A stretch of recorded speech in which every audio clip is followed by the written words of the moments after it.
What's going on, guys? Welcome back to WWE Network and Chill, where I, Graham G. Matthews, break down all the original content you watch on the WWE Network and on Peacock. And today we're talking the April 29th, 2024 edition of Raw Talk.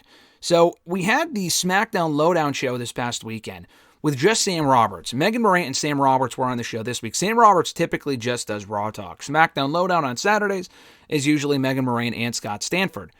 So SmackDown Lowdown on Saturday was a bit of a different show. Roberts in his own home studio breaking down the results and analyzing, quote-unquote, the results of Night 1 of the 2024 WWE Draft, calling it like groundbreaking and historic, which it absolutely was not. And I enjoyed the draft. I'm a mark, and I'm optimistic about the draft and some of the moves they make and stuff like that. Even I can admit this draft was far from historic or groundbreaking or even all that eventful overall. Night 2 was certainly more eventful than Night 1, but not by much. But anyway, so we were back to the usual format for this show. And I did think, and I even said in the SmackDown Lowdown review, because I said last week, mistakenly, I'm thinking, stupid me for thinking this, I guess. I said here in my review, I look forward to SmackDown Lowdown on Saturday and Raw Talk next week, because that's probably where they're going to reveal the supplemental picks. Because that's what they've done in years past on these shows, to make them worthwhile for one fucking weekend out of the year. Reveal the supplemental picks on Raw Talk and on SmackDown Lowdown. They did not do that on SmackDown Lowdown. They didn't even wait until Saturday to announce the supplemental picks. They just put them out there on WWE.com like shortly after SmackDown ended. Not even on WWE.com. They announced them via social media. On Twitter, probably Instagram. I saw them on Twitter. So I'm thinking, surely they will not do the same thing with Raw Talk on Monday. SmackDown Lowdown airs on the Saturday afternoon after SmackDown. They don't want to wait that long, whatever. People still have draft fever, quote-unquote, on Friday night. Just do it then. They didn't even do that. So they had Raw Talk immediately following Raw, live, obviously, per usual. And they did not reveal the supplemental picks on the show. I did not watch Raw Talk live. I usually do at the draft shows. I didn't have a chance last night. But I kept tabs on Twitter. I saw Dijak got drafted, but that wasn't official from WWE. That was just something they announced inside the PC after Raw went off the air. And they announced him and the rest of the picks officially on Twitter at I saw the timestamp on WWE's account at fucking 1 o'clock in the morning Eastern time. And people obviously reacted. I wasn't up at that point. I'm thinking, why did they wait so late? Why not just do it during Raw Talk? So that made this show completely inconsequential. I don't have those picks here in front of me. I will be discussing those on WrestleRant Radio, obviously, on Thursday, but in a separate post on WrestleRant.com, in addition to my Raw review, I have a separate post up for Night 1 results and Night 2 results and my analysis of each pick. So if you're interested in that sort of thing, that will be up hopefully a little bit later on today. The Night 1 analysis went up on Sunday night. The Night 2 analysis I'm hoping to have up tonight on WrestleRant.com. Anyway, as far as this show goes, they open up the episode recapping Round 1. Sam Roberts calls Imperium a very valuable asset for Raw in the first round. They recap Round 2. They replay Gunther beating Xavier Woods by submission on Raw. We hear from Gunther and Ludwig Kaiser backstage. Ludwig Kaiser says that no one should be surprised that they are the top overall pick. And that does include Kaiser, because they're Imperium. They kicked out Vinci. Vinci went separately to SmackDown a little bit later on in the supplemental draft. But Kaiser is technically the number 1 overall pick alongside Gunther, which is kind of funny. But he calls it obvious. And Gunther says that he's only really focused on the here and now, and what's next for him is becoming King of the Ring. And I believe that will kick off next week on Raw with tournament matches and whatnot. They replay Sami Zayn versus Bronson Reed, that Intercontinental Championship clash ending in a non-finish after interference from Chad Gable. So I think Zayn technically won by DQ, but no decisive finish there. Sam Roberts says that the enemy of Bronson Reed's enemy is also his enemy in this case because they all want the Intercontinental Championship.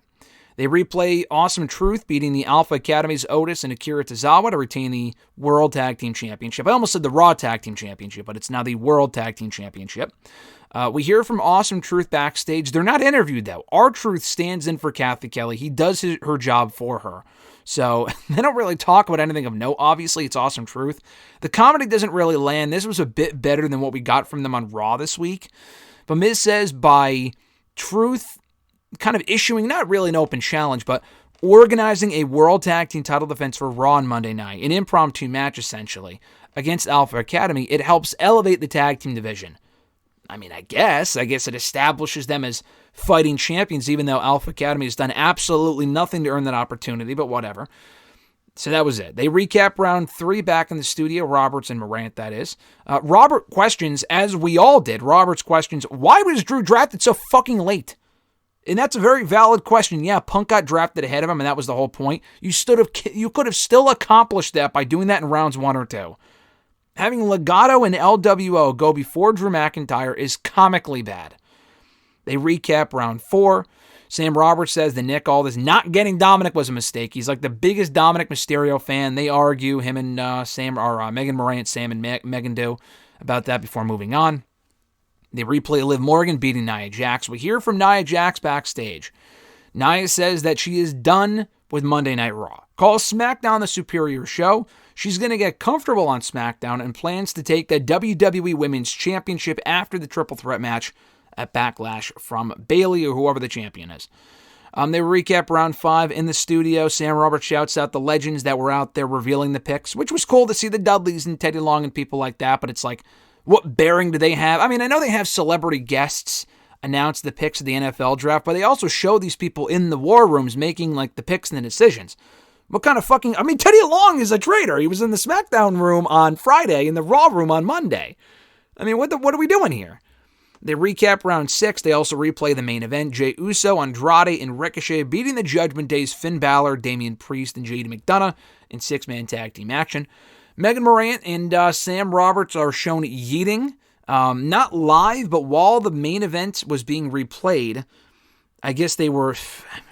I liked Megan. She has shown more personality, and I don't watch the bump, but she has shown more personality and charisma on this show than she ever did as a SmackDown backstage announcer, backstage interviewer.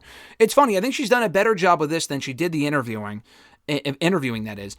And Jackie Redmond, who I thought was okay on Raw Talk, has actually done a lot better of a job as an interviewer than she did as a host for Raw Talk, at least in my opinion. So Megan goes, oh yeah, we were yeeting all over the place. And I know they say that shit on Raw, and it's stupid, like when Pat McAfee says it, but it's like, okay, it's Pat McAfee. It's not funny, it's just more cringy when she says it. It was, the fact they were doing the yeeting stuff alone, and Sam even was like, do not show me doing that. It's embarrassing. And I do a terrible yeet thing too, but like the fact she was like, oh, we're yeeting all over the place, like it was just so fucking stupid, and that was cringy. To wind out the show here, to wrap up the show, they preview Damian Priest defending the World Heavyweight Championship against Jey Uso at Backlash this Saturday, and plug Carmelo Hayes for the bump on Wednesday. So that was Raw Talk in a nutshell for April 29th, 2024. Solid show here. Completely inconsequential, though. So if you came into this episode, stayed up late, turned on Peacock, which I guess their prices are now going up again in a couple months, which is so fucking stupid, for a service that really isn't all that good beyond the WWE stuff. And I love Monk, I love Psych, I love House. They're all on Peacock. Beyond that shit, not a lot of great stuff on Peacock. But anyway, Chucky sucks. I watched that one live on TV. That show's terrible. I'm in the minority. I mean, that's completely irrelevant, but Chucky is also on Peacock. That show is terrible. Anyway, if you turned on Peacock to watch Raw Talk after Raw was over, expecting supplemental picks or something of note to happen, you were disappointed. There were no noteworthy picks made. No picks were made at all. They discussed that, or rather revealed that on WWE social media platforms well after this was over. So no real reason to watch the show, but if you do watch the show, it was okay for what it was. Thank you guys for checking out my review. I appreciate it. Be sure to like the video, drop a comment, share the video, and subscribe to the channel for more daily content. Have an awesome one, guys. I'm Graham G. Matthews, and I'll catch your ass down the road.